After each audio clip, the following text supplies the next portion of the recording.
This is part 2 of chapter squares and square roots. Before watching this video, you must watch part 1. In this class, we are going to learn square number and its property. Square number and its property. Its properties. इससे पहले कि हम square numbers और इसकी properties को हम देखें, सबसे पहले हमको समझना है कि परफेक्ट स्क्वायर क्या होता है। परफेक्ट स्क्वायर और स्क्वायर नंबर।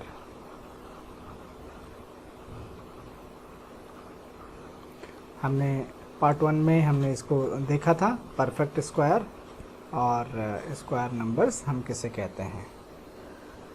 अब मान लीजिए आपका नंबर है 4, आपका नंबर है 9, आपका नंबर है 25, आपका नंबर है सपोज़ 8, है ना। तो अब यहाँ पे हम 4 को हम 2 into 2 लिख सकते हैं, 9 को हम 3 into 3 की फॉर्म में लिख सकते हैं, 25 को 5 into 5 के फॉर्म में हम लिख सकते हैं। लेकिन 8 को हम ऐसा कहीं भी कोई भी नंबर को लेकर हम इस फॉर्म में हम नहीं लिख सकते हैं। We can not write with number multiplication of itself. जैसे यहाँ पे नंबर 2 है तो 2 का 2 के साथ ही मल्टीप्लाई जब हम करेंगे तो ये 4 आ गया है। वैसे इस नंबर में 3 को 3 के साथ मल्टीप्लाई करेंगे तो 9 आ गया, 5 को 5 के साथ हम मल्टीप्लाई करेंगे तो 25 आ गया। लेकिन 8 के केस में, 7 के केस में, 10 के केस में, 159 के केस में, है ना, इन सारे जो नंबर्स जो हैं इसको हम इस फॉर्म में हम रिप्रेजेंट नहीं कर सकते हैं। तो ऐसे नंबर्स जिनको हम number and multiplication of that number itself की फॉर्म में रिप्रेजेंट कर सकते हैं, उसको हम क्या कहते हैं, परफेक्ट स्क्वायर हम कहेंगे। ओके, परफेक्ट स्क्वायर हम कहेंगे। तो इसका हम डेफिनेशन देख लेते हैं कि परफेक्ट स्क्वायर का डेफिनेशन क्या है ना। डेफिनेशन ऑफ परफेक्ट स्क्वायर, तो क्या बोलेंगे, a natural number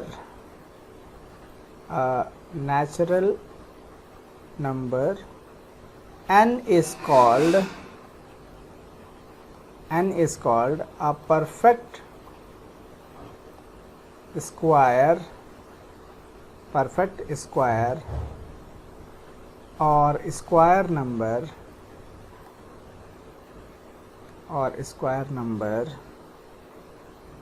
if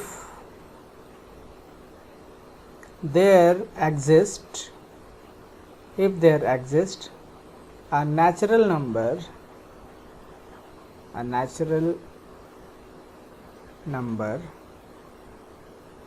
m such that n is equals to m cross m or m square।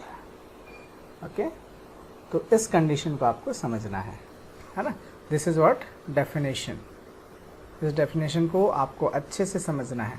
देखिए, नेचुरल नंबर को हम परफेक्ट स्क्वायर हम कब बोलेंगे, है ना। कोई भी नेचुरल नंबर सपोज n है, वो परफेक्ट स्क्वायर कब होगा उसके लिए एक कंडीशन है, और वो कंडीशन क्या है, if there exist a natural number m such that n is equals to m cross m।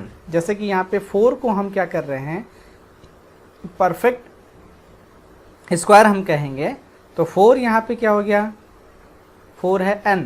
तो इस नंबर के लिए एक ऐसा नेचुरल नंबर होगा जिसको हम उसी नंबर के साथ मल्टीप्लाई करेंगे तो हमको जो n है ये नंबर जो है हमको मिल जाना चाहिए। तो इस केस में सपोज n आपका 4 है, तो यहाँ पे 2 क्या हो गया, m की वैल्यू क्या हो गई 2, तो यहाँ पे 4 के केस में 2 एक नंबर है जिसको हम उसी नंबर के साथ मतलब 2 का 2 के साथ ही मल्टीप्लाई करेंगे तो यहाँ पे 4 आ जा रहा है।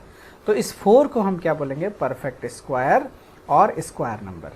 अब वैसे ही अगर n की वैल्यू अगर 3 हुआ तो सपोज यहाँ पे हमने इसको n ले लिया, तो इस केस में एक नंबर 3 है जिसको हम 3 के साथ ही मल्टीप्लाई करेंगे, उसी नंबर के साथ मल्टीप्लाई करेंगे तो हमारा 9 आ जा रहा है ना। तो यहाँ पे 3 क्या हो गया, आपका m हो गया, क्योंकि n is equals to m cross m, है ना।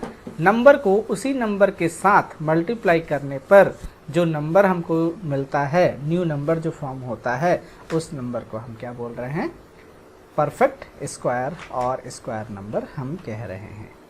ओके, आई होप आपको डेफिनेशन समझ में आ गया, है ना। डेफिनेशन आपको याद कर लेना है।